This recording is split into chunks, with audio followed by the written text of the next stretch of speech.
Okay, next നമ്മൾ discuss ചെയ്യാൻ പോകുന്നത് Fourier sine and cosine series. അതിലെ ഫസ്റ്റ് ടോപ്പിക്കാണ് even and odd function. Even and odd function നമ്മൾ അറിഞ്ഞിരിക്കേണ്ടതാണ്. എന്താണ് ഈവൺ ഫംഗ്ഷൻ, എന്താണ് ഓഡ് ഫംഗ്ഷൻ? ഈവൺ ഫംഗ്ഷൻ എന്ന് പറഞ്ഞാൽ f of minus x is equal to f of x. അതായത് എഫ് ഓഫ് എക്സ് എന്നുള്ള ഫംഗ്ഷനിൽ എക്സിന് പകരം മൈനസ് എക്സ് കൊടുക്കുമ്പോൾ നമുക്ക് എന്ത് തന്നെ ആൻസർ കിട്ടാം, എഫ് ഓഫ് എക്സ് തന്നെ ആൻസർ കിട്ടുകയാണെങ്കിൽ ആ ഫംഗ്ഷനെ നമുക്ക് എന്ത് ഫംഗ്ഷൻ എന്ന പേരിൽ വിളിക്കാൻ പറ്റും? ഈവൺ ഫംഗ്ഷൻ എന്ന് വിളിക്കാൻ പറ്റും. ഇനി f of minus x is equal to minus f of x ആണെങ്കിൽ ഇതിനെ നമ്മൾ വിളിക്കുന്ന പേരാണ് ഓഡ് ഫംഗ്ഷൻ. അതായത് എഫ് ഓഫ് എക്സ് എന്നുള്ള ഫംഗ്ഷനിൽ എക്സിൻ്റെ വാല്യൂവിൻ്റെ സ്ഥാനത്ത് നമ്മൾ മൈനസ് എക്സ് കൊടുക്കാം. അപ്പോൾ നമുക്ക് ആൻസർ എന്ത് വരിക?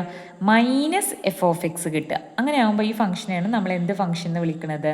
ഓഡ് ഫംഗ്ഷൻ എന്ന പേരിൽ വിളിക്കുന്നത്. ഓക്കെ, ഇനി ഇപ്പോൾ ഒരു എക്സാമ്പിൾ ഞാൻ എടുക്കുകയാണെങ്കിൽ f of x is equal to x എടുത്തു. അതുപോലെ തന്നെ വേറൊരു എക്സാമ്പിൾ എടുക്കുകയാണ്, f of x is equal to x square എടുക്കാമെന്ന് വിചാരിക്കാം. അപ്പോൾ f of x equal to എക്സിൻ്റെ കേസിൽ ഞാൻ ജസ്റ്റ് ഒന്ന് നോക്കിക്കേ, ഓഡാണോ ഈവൺ ആണോ എന്നാണ് ഞാൻ ജസ്റ്റ് നോക്കുന്നത്. അപ്പോൾ f of x equal to x ആണ്, ഫംഗ്ഷൻ എക്സ് ആണ്.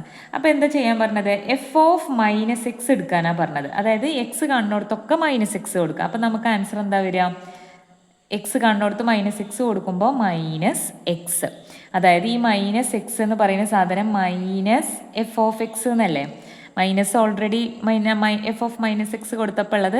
പിന്നെ എക്സ് എന്ന് പറഞ്ഞ സാധനം എന്താണ്? എഫ് ഓഫ് എക്സ് ആണ്. എഫ് ഓഫ് എക്സിനെയാണ് നമ്മൾ എക്സ് എന്ന് പേരിട്ട് വിളിച്ചത്. അപ്പോൾ മൈനസ് എക്സ്. ഈ മൈനസ് എക്സിനെ നമുക്ക് എന്ത് പേരിട്ട് വിളിക്കാം? മൈനസ് ഓഫ് എക്സിന് പകരം എഫ് ഓഫ് എക്സ്. അപ്പോൾ മൈനസ് എഫ് ഓഫ് എക്സ്. അതേതാ സാറ്റിസ്ഫൈ ചെയ്യുന്നത്? ഈ റൂളല്ലേ സാറ്റിസ്ഫൈ ചെയ്യുന്നത്. അതുകൊണ്ട് നമുക്ക് പറയാൻ പറ്റും f of x equal to x എന്ന് പറയുന്നത് ഒരു ഓഡ് ഫംഗ്ഷനാണ്. ഇനി f of x equal to x square എന്നുള്ള ഫംഗ്ഷൻ നോക്കാം. അപ്പോൾ നമ്മൾ എന്ത് ചെയ്യണം? എഫ് ഓഫ് മൈനസ് എക്സ് എടുക്കണം. മൈനസ് എക്സ് എന്ന് പറയുമ്പോൾ എന്താ ചെയ്യേണ്ടത്? എക്സ് കാണുന്നിടത്തൊക്കെ മൈനസ് എക്സ് കൊടുക്കുക. എക്സ് കാണുന്നിടത്ത് മൈനസ് എക്സ് കൊടുക്കുമ്പോൾ മൈനസ് എക്സ് ഹോൾ സ്ക്വയർ എന്ന് വരും. മൈനസ് എക്സ് ഹോൾ സ്ക്വയർ എന്ന് പറഞ്ഞാൽ എക്സിൻ്റെ സ്ക്വയർ എക്സ് സ്ക്വയർ ആണ്, മൈനസിൻ്റെ സ്ക്വയർ എന്ന് പറഞ്ഞാൽ പ്ലസ് ആണ്. ഇതെന്ത് തന്നെയാണ് നമുക്ക് ആൻസർ കിട്ടിയത്? എഫ് ഓഫ് എക്സ് തന്നെ അല്ലേ കിട്ടുന്നത്? അതായത് f of minus x is equal to f of x തന്നെ കിട്ടി. അപ്പോൾ നമുക്ക് പറയാൻ പറ്റും എക്സ് സ്ക്വയർ എന്നുള്ള ഈ ഫംഗ്ഷൻ എന്ത് ഫംഗ്ഷൻ എന്ന് പറയാൻ പറ്റും? ഈവൺ ഫംഗ്ഷനാണെന്ന് പറയാൻ പറ്റും. ഇതാണ് എന്താണ് ഓഡ്, എന്താണ് ഈവൺ എന്നുള്ള കേസിൽ പറയുന്നത്. ഇനി ഇതിൻ്റെ കുറച്ച് പ്രോപ്പർട്ടീസ് ഉണ്ട്. ഈവൺ ആൻഡ് ഓഡ് ഫംഗ്ഷൻ്റെ കുറച്ച് പ്രോപ്പർട്ടീസ് ഉണ്ട്, അതൊന്ന് ജസ്റ്റ് നോക്കാം.